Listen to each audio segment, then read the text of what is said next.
Growing up, I had two younger brothers and a younger sister, and we were all pretty close in age. And most of my life, I was left in charge of my siblings, so I spent a lot of time entertaining them and making them happy, and also just spending a lot of time by myself. I feel like God's always been in my life.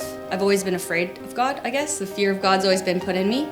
I think I've had a very misinformed life about God and the church. And so I think that's where my fear came from, is because I felt like everything I did was wrong and that I was gonna end up in hell. And I was left alone a lot. So I would be thinking about that quite a lot. Death and what's gonna happen. And the feeling of being unloved, and how that feels, being so angry all the time and not understanding love and not feeling love. So I never thought that God loved me. My mom decided that she was gonna leave my dad, and so she took the younger siblings and moved. And I remember when she was moving, I asked her why she was taking them and not Dryden and I, my brother, and she said there's still hope for them.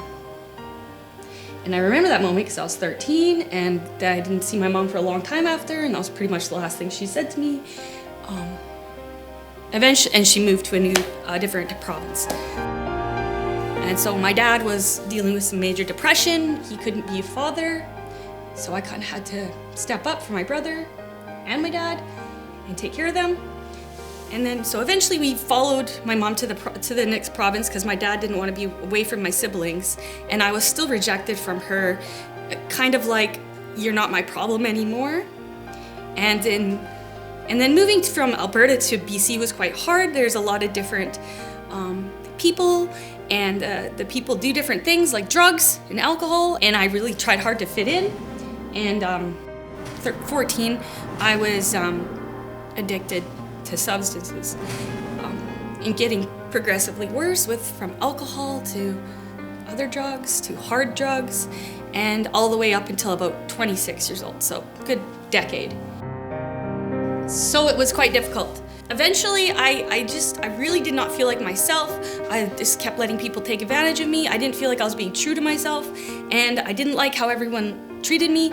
And it's about 7 years ago, I quit smoking cigarettes, quit hard drugs, and then 6 years ago I quit alcohol. And I remember that was the first time I felt the presence of Jesus around me, was when I quit smoking and I was out in public, and I'd smile at someone and they'd smile back at me instead of looking at me with pure disgust. And I felt like that's what I want to do. I want to be happy, and I want to make other people happy.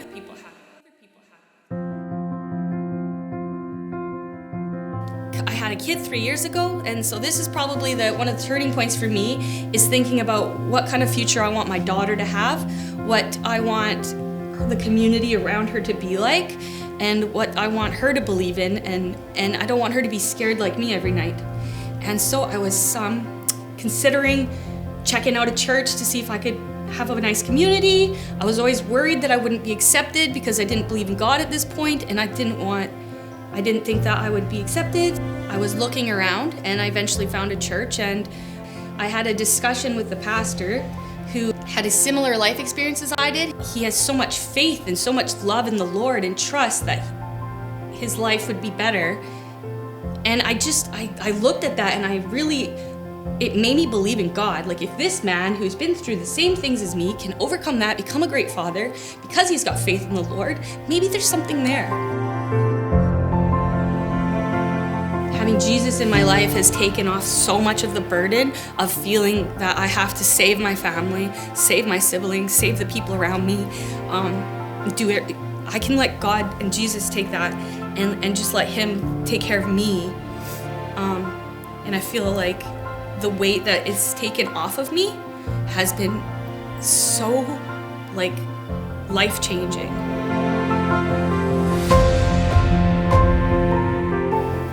When Jesus died on the cross, and died for our sins, it's something I can't even fathom because I don't feel like we're worthy. But yet we are, and he did it for us. And I guess I just keep thinking about like Saul, like and how he said that Jesus died for the sinners, and of them I'm the worst. And I know there's worse people than I am, but from what I've done in my life, I do feel like I'm pretty bad. Was pretty bad, and so I feel like that he could save me, and he can save anyone. Baptism, to me, is a great way to show publicly to the people you love what's truly in your heart. It's like an outward way to show how you feel on the inside, and I cannot wait to be baptized to show my love for Jesus and the faith that I have in him, and to continue on this journey all in with Jesus.